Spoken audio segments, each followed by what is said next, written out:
guys, it's ridiculously cold today. It's supposed to be like -4 or something. So we can get in the car. Yep, we're in. Oh yeah.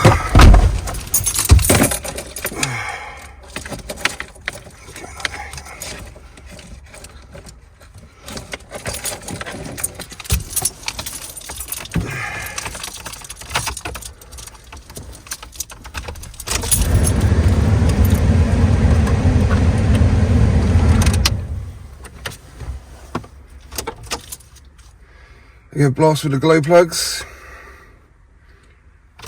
Give it one more. Let's see if she starts.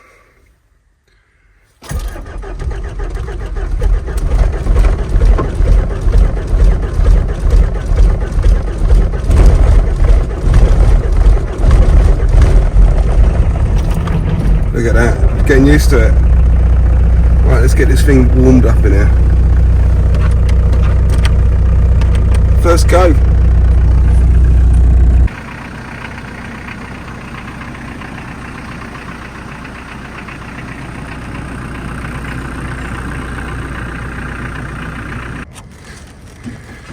Okay, check this out. I'm at the job. I need to get my hop up off the roof. These straps are absolutely frozen solid, man. I can't get it off. Ugh. I think I might need to heat some water up.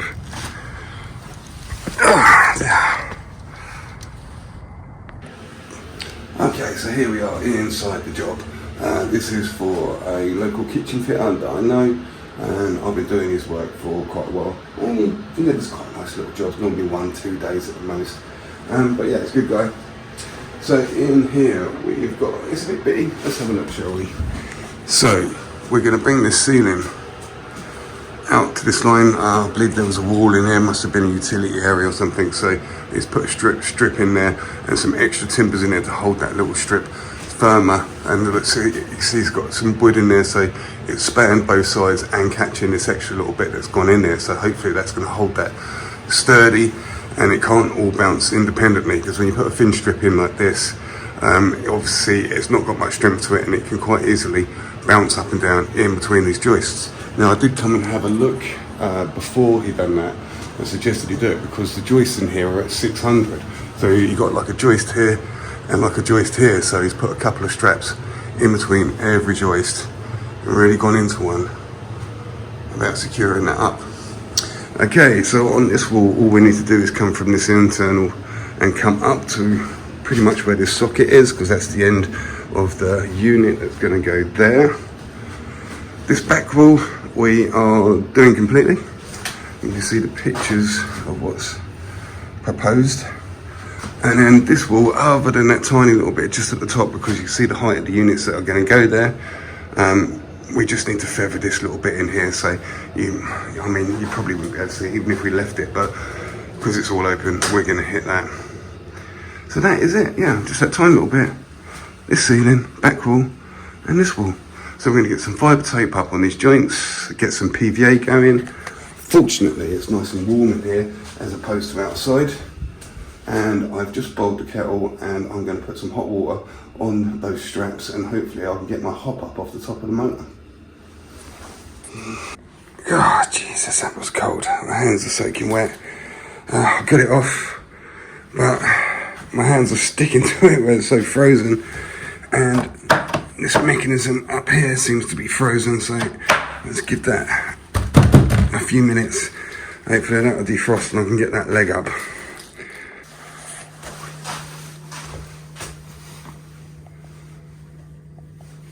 The peeling, that's that hippo scrim, isn't it? Okay, so scrims are going up before we PVA. And notice as well, it looks like the floor is being kept in here, so you can see this is the tiled floor. Matey's put Cordec down, taped it down, which is great, but when you start plastering over this sort of stuff, it doesn't absorb any moisture, so dropped plaster or water stays there and it gets very slimy, very slippery very quickly, and you get plaster and that stuck to your feet, which is why I always have a few old dust sheets, look, and chuck them down in the area that we're working to soak up any of that and stops that from happening. Okay, so now we've got all the screws up. Now we need to apply a bit of PVA because we're going on to painted surfaces. So we need to prime it up with some sort of bonding agent. We, more often than not, use PVA. You can see the viscosity there. It's mixed up with a little bit of water, kind of like 50-50. I always keep a bit in this tub, and it goes on the wall in a nice tight coat, like so.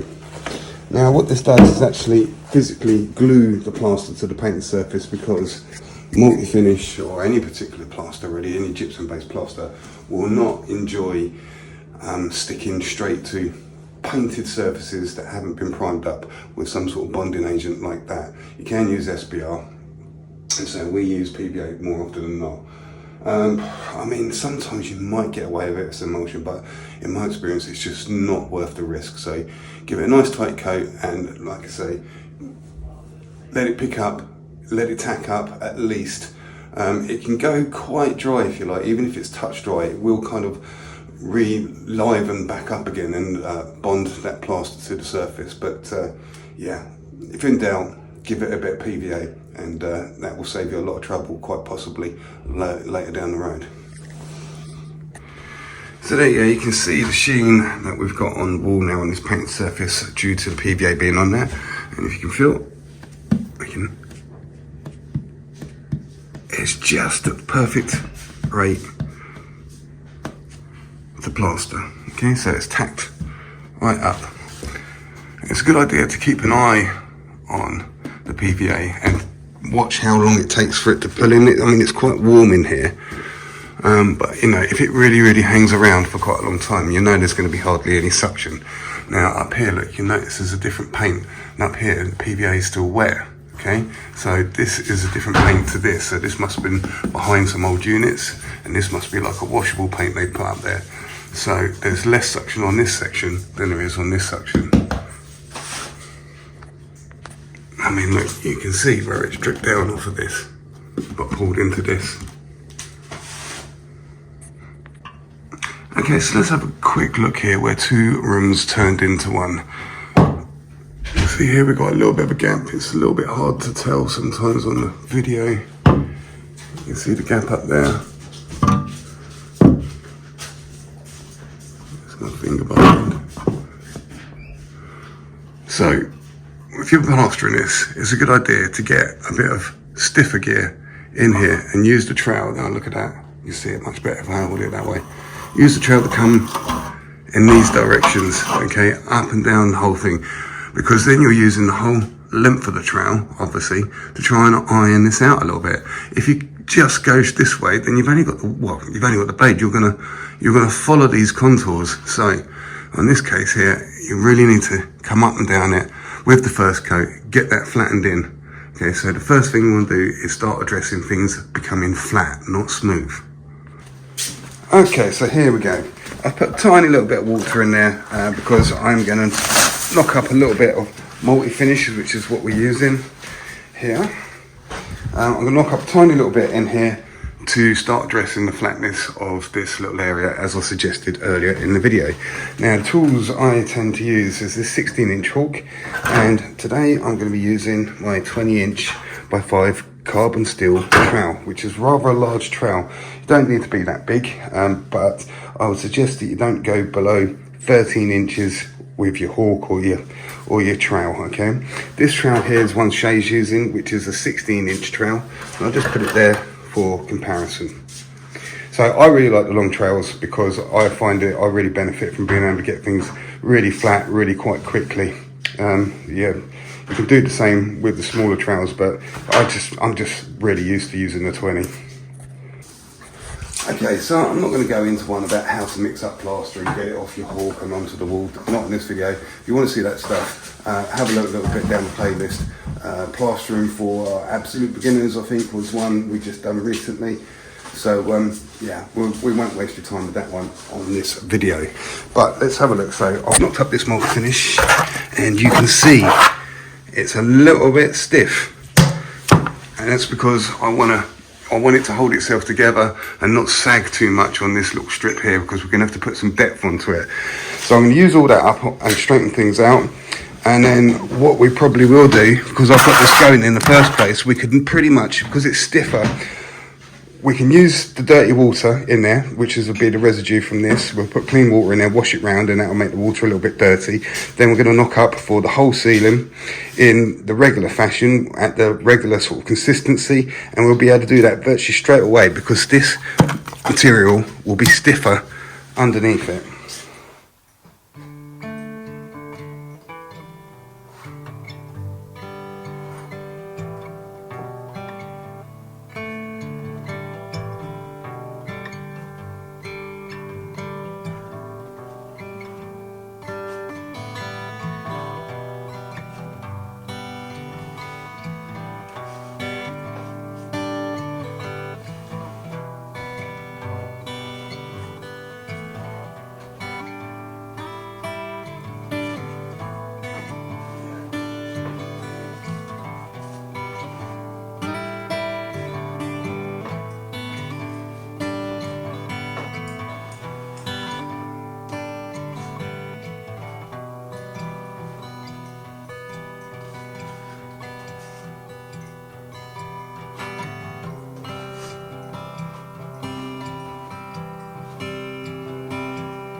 Okay, so as you can see, we've put that strip across there to start addressing the wobble and the difference in the levels of these two bits of ceiling.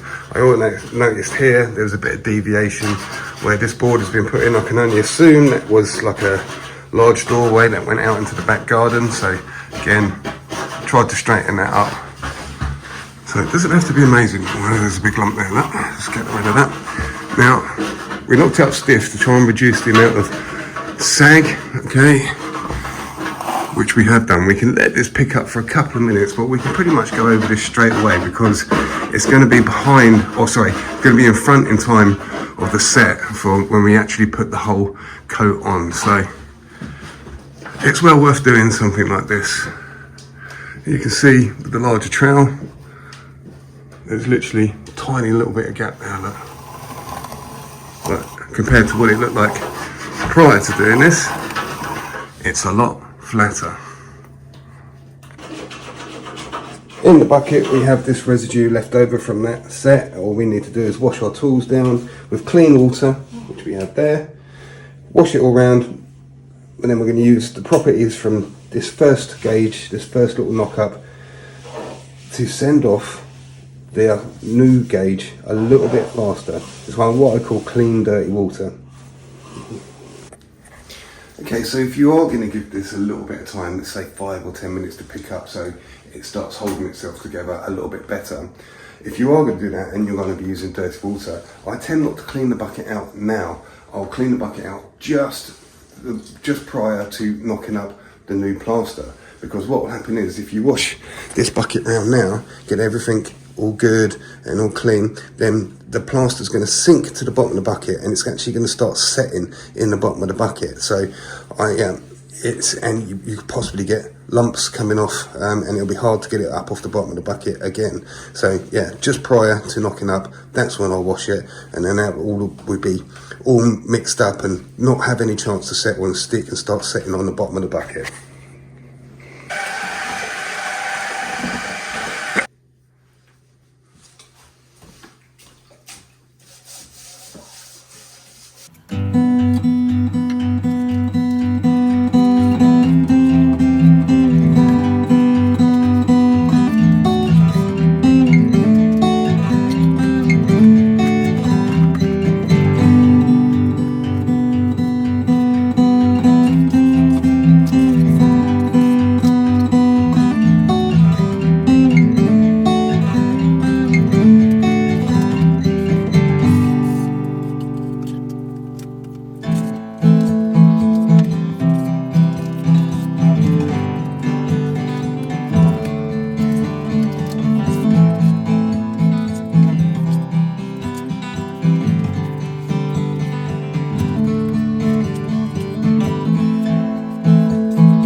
Okay, so we're giving all that a nice flattening. First coat, nice and tidy around the edges by making sure you don't go right up to the edge with a full trowel full of gear. To start a little bit away from the edge, pull it back, and then when you've got a little bit of manageable amount on the edge of your trowel, then you can get in nice and tight and not make a right mess of those internals and have it dropping all down the walls. Up here we just left that for now. I'm going to blend that in, but it's really quite warm in here and there's a load of heat bellowing out from around and above that boiler. So any plaster on that now, look, I think you can see it starting to catch it. There, it's starting to dry it out. So it's really hot up there. So there we go, mixed up to put a second coat over everything. Now this has been put on and had one flatten. So when you knock up to put on your second coat, it tends to be half as much as you took to put it on in the first place. So if it took a bag to put it all on, half a bag should lay all that area down. And also it probably wouldn't hurt to knock it up just a little bit wetter as well, so you can get it a lot thinner. Okay, you don't want to go too thick with it because we've already got the body of the gear there. We've got this flat, now we're just giving it a tight coat, and this is going to be the polishing up coat. Okay, so we're at the trowel up stage. The ceiling and its back walls have 2 trowels now, and Shay is just doing the second trowel on this wall. So if you don't know, so Shay's coming up nice to the internal, and when you're coming down, you're opening the trowel up and using that blade to plane it off, and then you're wiping that back on the wall. Oh, isn't that? It's going all the way along. I'm pushing it back in the wall though. I've gone over that a few times. Okay. And that was a bit tricky up there around that wire. Yeah. Let's have a look at the residue you're getting off there now. So you can see it's much slimier. There's not very many big, thick granules in there. It's not as gritty. Okay, it's the smaller particles, the fat, that are coming out now. So you can see this is still a little bit, it's wet enough that I can still dig my finger in there. So we need to let this pick up. And now's probably the time, because we've been using these straight carbon steel trowels the whole time. But if you wanted to give it that sheen, I mean, it's got a bit of a sheen now to it because it's still quite wet. So you can see coming at it from this angle, we're getting the natural light coming through and casting that reflection across the ceiling, and it's showing up any discrepancies. But this is the point. I mean, we could give it another one with the carbon steel if the carbon steel's in a really nice condition. But now would be a good time, if you want to give it that sheen and close that surface in, to switch to one of the stainless steel flexi trowels. And we can do that now because we've dealt so much with the flatness, okay? We've used those stronger trowels, the longer trowels, to iron out any ripples. This is why you can't use the stainless steel floppy trowels to put on with, because they're just not strong enough to iron out any ripples at all. But they're great for closing in the surface and giving it a real nice sheen that everybody likes to see on a finished plastered ceiling or wall.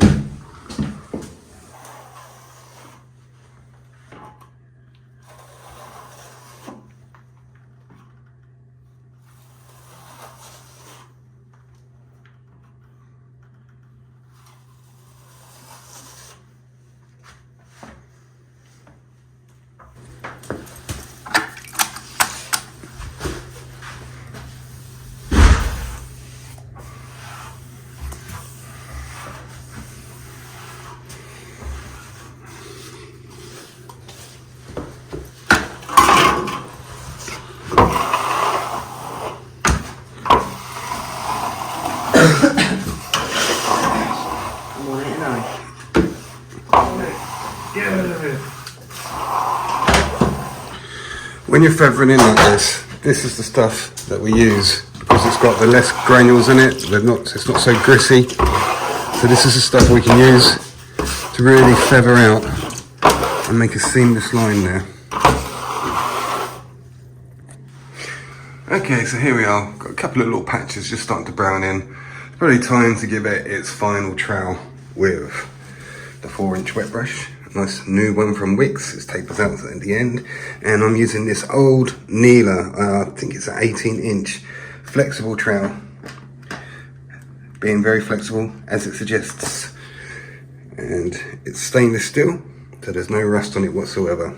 So let's have a quick look at the ceiling in this direction so we can see the state of it. And I'm going to run across it with that flexible trowel, and we'll jump back up in the same position and we'll have a quick look, see what it's done to it.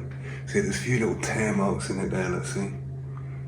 That's what the carbons tend to do because they're so rippy, and that's where I rubbed my finger earlier.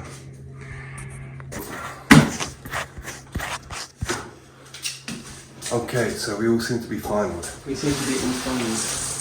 Let's have a look up here. Going back to that same position. And that's the results we got going on now. You see that the softer stainless steel metal really closes that surface in and gives it that shine, but you don't want it too shiny. So yeah, quite happy with that. Let's have a look down on this wall.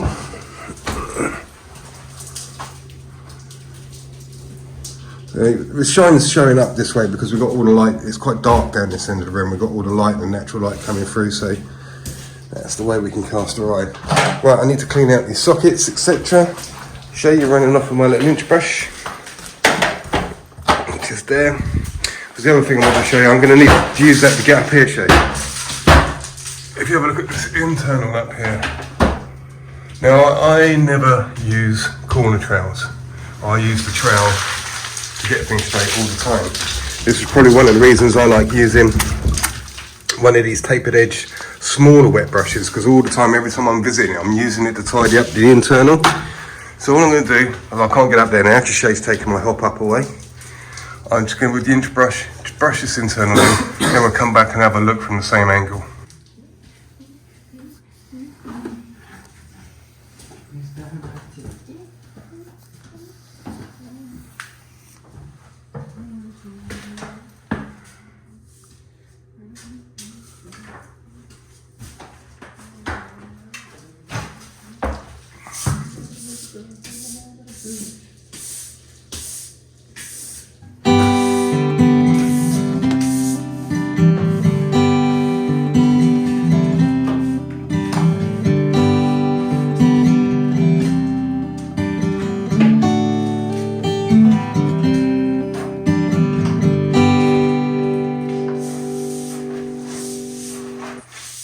Hi guys, thanks for watching that video. It's a little mishmash of all sorts of things. It's just what the job was, so recorded it. And this last week we've been concentrating more on the DIY, going back to basics a little bit more, as the channel we was doing more and more complicated stuff. So if you want to look at some other videos, have a look on the playlist. United Kingdom Plastering, I think I called it. The channel is Plaster Master Smurf 74. There's a Facebook group that people are joining, and you can have a little chat with us on there. Obviously I'm on there all the time. It's called Plaster Master Smurf 74. Surprise, surprise, exactly the same as the channel. Also on Facebook, there's another little group that's really quite nice. I'm enjoying being there. Is Plasterers Banter. So have a little look on there. So yeah, do the usual thing. Like and subscribe and all that, it really helps me out. And I will catch you on the next video. There's loads of videos now on the playlist. Yeah, watch them all, because I'm trying to generate as much money as I can, because I'm getting married in quite a quick fashion. We've got a couple of months to sort it out, and it's just after Christmas. I've run out of all the mattress money. Obviously Christmas is an expensive time if you're self-employed, because obviously you have such a long period of time off without bringing any money in, and also it's a bit of a slow start, I think, especially for plasterers in January. So we've been working all this week, but it's been very sort of like little bitty jobs. So nothing, we got stuff coming in, but there's, you know, we're not booked up in any sense. So, you know, we're kind of doing the work pretty much as it's coming in. I've got about 2 or 3 days in front of me, and as I'm doing that, a new little job's coming in and stuff. So yeah, uncertain times, but it's not unusual for the time yet. Right guys, rambling on again. Thanks for watching. Like the channel and all that. It would be really doing me a massive favour. Right, catch you on the next video. Thank you very much.